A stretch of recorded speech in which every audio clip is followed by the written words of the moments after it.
She was a 32-year-old widow, the mother of 2 children, and a woman who had narrowly escaped execution during the French Revolution. Elegant, charming, and connected to Parisian high society, Rose de Beauharnais had style and influence, but she was also drowning in debt. Then came a young army officer named Napoleon Bonaparte. At just 26, he was 6 years younger than her. He wasn't handsome by fashionable Parisian standards. He was thin, awkward, often poorly dressed, and spoke French with a strong Corsican accent. Many aristocrats dismissed him as an ambitious outsider with little social polish. But the moment Napoleon met Rose, he fell completely under her spell. Soon, he would rename her Josephine, and their passionate, turbulent romance would become one of history's most famous love stories, filled with obsession, betrayal, and heartbreak.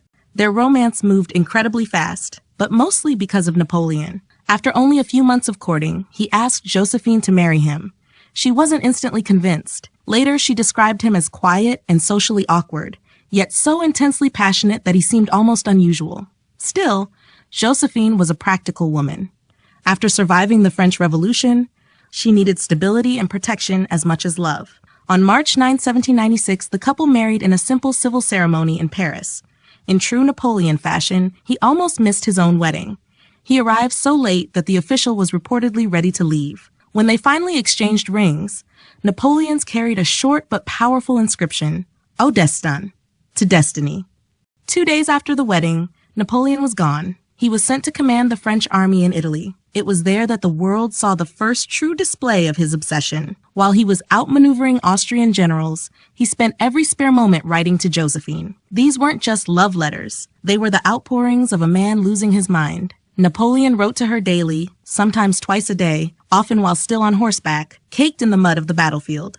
I have not spent a day without loving you. I have not spent a night without folding you in my arms. I have not drunk a single cup of tea without cursing the pride and ambition which force me to remain separated from the moving spirit of my life. He was a man who wanted to possess her completely. To Josephine, however, this overwhelming devotion seems to have been more exhausting than romantic. While Napoleon was campaigning in Italy, Josephine remained in Paris, enjoying her new social status and the company of a handsome young cavalry officer named Hippolyte Charles. Napoleon's letters became increasingly intense. He called her incomparable in some letters. Yet, in moments of jealousy and frustration, he also accused her of being cruel and unfaithful. One of the most famous stories about their relationship is that he asked her not to wash before his return so he could enjoy her natural scent. Although the exact wording and authenticity of that message are debated by historians, the anecdote has become one of the most enduring legends surrounding Napoleon's obsessive love for Josephine.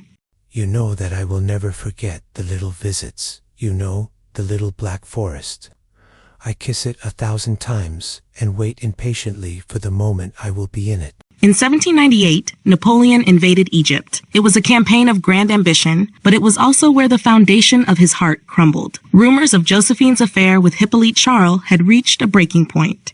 Finally, reports from several of his closest aides and companions convinced him that Josephine was making a fool of him in Paris. The news destroyed him. The romantic idealist who wrote those passionate letters died in the Egyptian desert. The veil is torn. It is sad when one and the same heart is torn by such conflicting feelings for the same person. I need to be alone. I am tired of grandeur. All my feelings are dried up. When Napoleon returned to France in 1799, he was a changed man. He locked himself in his room, refusing to see her. Josephine, realizing she was about to lose everything, the power, the wealth, the status, panicked. She waited outside his door, sobbing and pleading for forgiveness. Eventually, the door opened. Napoleon forgave her, but the obsession had mutated. He no longer looked at her with the wide-eyed wonder of a young man. He began to take mistresses of his own. He became cold, often cruel, and their relationship grew increasingly calculated and distant. But ironically, as Napoleon's love cooled into a more cynical attachment, Josephine became deeply devoted to him. She became the jealous one. She became his most loyal supporter, his haven of peace amidst the chaos of his rising empire. December 2nd, 1804. Notre Dame Cathedral. The air is thick with incense and the weight of history. Napoleon is about to be crowned Emperor of the French. In a moment of supreme ego and obsession, he did not wait for the Pope to crown him. He took the crown and placed it on his own head. Then he turned to Josephine. Before the assembled court and dignitaries, he placed the crown on her head, proclaiming her empress. This was the pinnacle of their journey. The little corporal and the widow Beauharnais now stood at the pinnacle of European power. Napoleon acknowledged that Josephine was his lucky star. He often believed she brought him good fortune. However, the throne required more than just glory.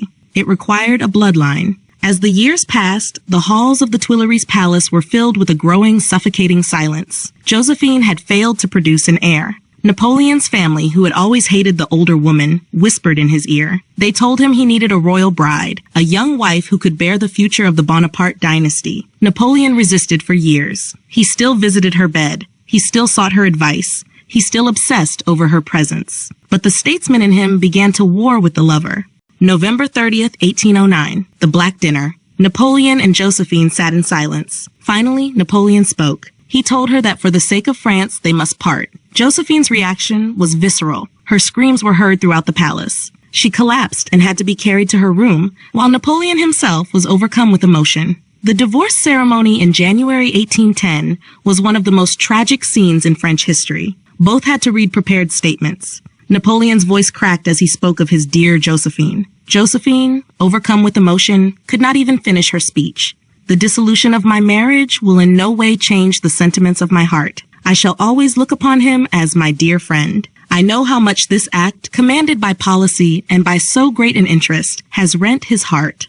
Even after the divorce, Napoleon's love for her remained. He gave her the Château de Malmaison, a massive pension, and allowed her to keep the title of Empress. He continued to correspond with her and visited her on occasion, much to the annoyance of his new young wife, Marie-Louise of Austria. When Marie-Louise finally gave him a son, the King of Rome, Josephine was among the first people Napoleon informed. The end came quickly for both. In 1814, Napoleon's empire collapsed. He was forced to abdicate and sent into exile on the island of Elba. While he was away, Josephine fell seriously ill. On May 29, 1814, she passed away at Malmaison. She is reported to have whispered one final word, Bonaparte. When Napoleon heard the news on Elba, he was devastated. He locked himself in his room for 2 days. He reportedly said, I have not passed a day without thinking of her. Napoleon would return for his 100 days, only to meet his final defeat at Waterloo. Exiled to the desolate rock of St. Helena, he spent his final years obsessed with his legacy and his memories of her. He spoke of Josephine often. He later reflected that she was the great love of his life. May 5th, 1821. A storm is raging over the Atlantic. Napoleon Bonaparte lies on his deathbed, delirious with fever. Those around him lean in to catch his final breath. He utters 3 words. France, l'armée, Josephine. The army was his life. France was his ambition. But Josephine was his soul. Their story was not a fairy tale. It was a toxic, passionate, brilliant, and tragic collision of 2 people who were never meant to meet, but who could never truly leave each other.